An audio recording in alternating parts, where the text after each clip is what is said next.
মানছে পরোটা দি খাই ভাজি আর আই খাইছি রোনে মরিচ দি কি ধরনের জালখোর। আসসালামু আলাইকুম, আনারা বেকে বালা আছেন নি? আলহামদুলিল্লাহ আনগবই নাসি বালাই।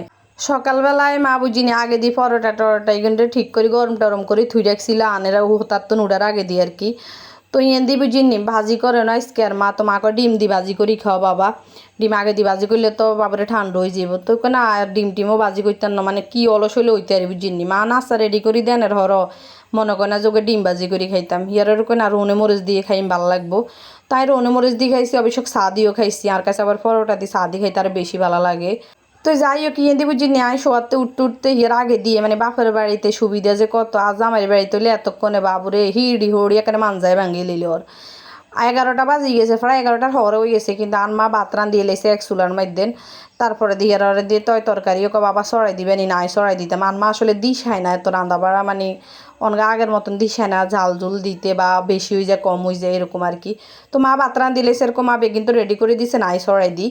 আসলে মা কারেকে বুঝিনি মা হুজির কষ্ট হইব করে আগে বাগে তাড়াতাড়ি করে উড়িয়ে বুঝিনি নাস্তা হানি বানালায় বা ভাত বইয়ে দেয়। বাইরে যেহেতু বৃষ্টি বুঝিনি এটালার বাইরে চুলাতে আগুন দিতে পারে না, ঘরে চুলের মধ্যে এক চুলের মধ্যে আগুন ধরে দিছে। তবে আমার কাছে এক চুলের মধ্যে রাইনতে এত বেশি বিরক্ত লাগে যে একখান একখান করে হইতে মনে হয় অনেক সময় লাগে। তো যাই হোক ইয়ে দিয়ে বুঝিনি এগিয়ে হয়েছে আঙ্গ গাছের লতি আর কি, মানে আঙ্গ পুকুর ফেরের লতি হয়েছে, অনেকগুলো লতি হয়েছে মোটামুটি। তো আনমাই গিয়ে আবার টোগাই আনছে, আবার কিছু সিনালও আসছিল, তো সিনালে গিয়ে মানে সিনাল মানে ধুন্দুল আর কি, অনেকে সিনাল করলে বুঝতেন না। তো ইগিন দুন্দুল দিই তারপর লতি দিই ও গালু দিছে লগে দিয়ে ইগিন দিয়ে আজকে আর কি মাছের ডিম দিয়ে মাছ দিয়ে রান্না হইব। যদিও মরিচ বেশি দিতাম না, যেহেতু রোনে মরিচ আছে এটালের মরিচ বেশি দিতাম না, তবে একটু আর কাছে মনে হয় যে লতির মধ্যে একটু মানে বেশি জাল দিয়ে রাইনলে অনেক বেশি টেস্ট লাগে। তবে লতি জিনিসটার কাছে এনে রাইনলে ভালো লাগে না, একটু ছোটো ছোটো করে রোনে মরিচ দিয়ে রাইনলে বেশি মজা লাগে, মাছরে ছোটো করে দিই। তবে আজ যে সুন্দর একখান রই দুষে সকালবেলা, পরবর্তীতে কিন্তু একেবারে বৃষ্টির মতন হয়েছে, তবে বৃষ্টি হয় না, চারিদিকে অন্ধকার ওই আকাশে মানে শব্দ করা শুরু করছে, মনে করছে যে বৃষ্টি হইব, যাই হোক বৃষ্টি তো আর হয় না।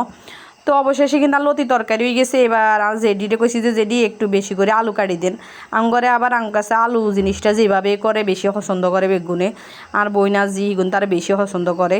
তো মেয়ে সব খাইব এটালে আলুরে বাজি করে দিছে, আর ওই যে হিগুনেলে আবার ডাইলের লগে মশারি ডাইল গণ করে রান্ধি হিগুনের লগে আবার এটার লগে কিছু ডিম ভাঙিয়ে দিচ্ছি, তাইলে হেতাকে বেশিরভাগই মশারি ডাল লগে ডিম ভাঙিয়ে দিলে আর কিচ্ছু লাগে না, হেতা কোনো আর অভিযোগ নাই। তো যাই হোক ইয়েন্দি বুঝিনি সকালবেলার কেক রয়েছিল, অবশ্য কাজ জামাই এনেছিল আর মেয়েগুলাই তো রয়েছিল, তো ইয়ে তো নো খাইলে আবার খানা যাইতো না, ইয়ার শক্ত হয়ে যাব। তো আবার আঙ্গরে তো মিষ্টি জিনিস খায় না, শুধু ছেলে মেয়ে মিষ্টি জিনিস পছন্দ করে, ছেলে যেহেতু নাই মেয়ে তো খাইবে, তো এই মেয়ের লাই ইয়ার কাটি লইছি এর গনে, তারপরে এখান থেকে রয়ে গেছে, দেখা গেছে কিছু খানা যাবে কিছু শক্ত হয়ে যাবে, খানা যাইতো না।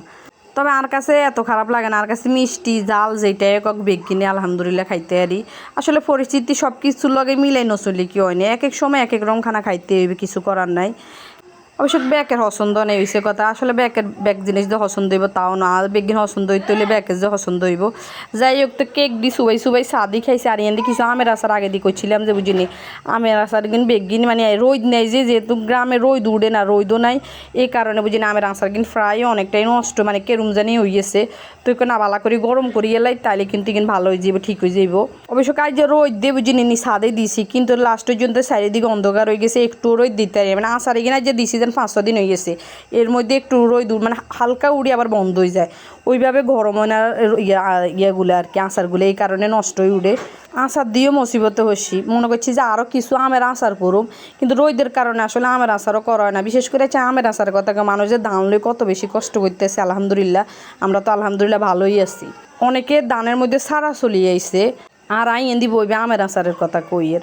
তো যাই হোক আল্লাহ মানুষের দানগুলা দিয়ে সারা উদ্ধার করুক। তো ভিডিও গান এনে শেষ করছি, ভিডিওতে কোনো ভুল ত্রুটি থাকলে ক্ষমা দৃষ্টিতে দেখবেন। আল্লাহ হাফেজ।